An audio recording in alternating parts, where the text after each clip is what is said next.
Story number 2. World War II produced many heroes. One such man was Lieutenant Commander Butch O'Hare. He was a fighter pilot assigned to the aircraft carrier Lexington in the South Pacific. One day, his entire squadron was sent on a mission. After he was airborne, he looked at his fuel gauge and realized that someone had forgotten to top off his fuel tank. He would not have enough fuel to complete his mission and get back to the ship. His flight leader told him to return to the carrier. Reluctantly, he dropped out of formation and headed back to the fleet.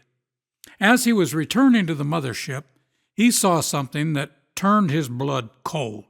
A squadron of Japanese aircraft were speeding their way toward the American fleet.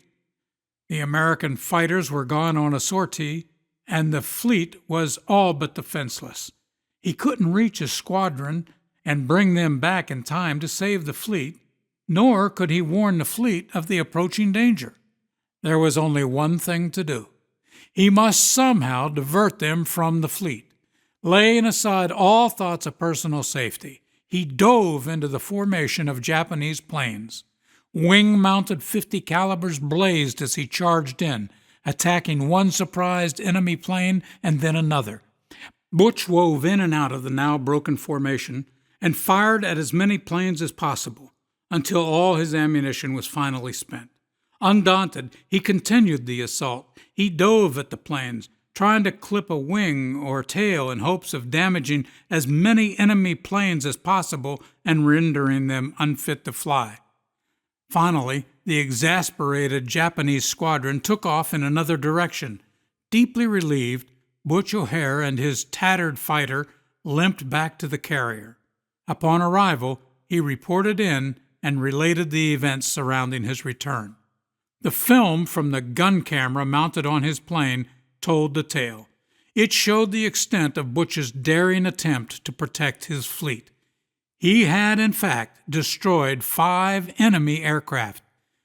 This took place on February the 20th, 1942, and for that action, Butch became the Navy's first ace of World War II and the first naval aviator to win the Congressional Medal of Honor.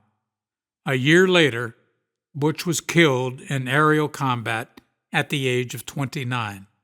His hometown would not allow the memory of this World War II hero to fade.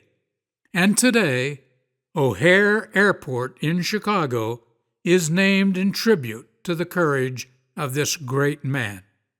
So the next time you find yourself at O'Hare International, give some thought to visiting Butch's memorial, displaying his statue and his Medal of Honor.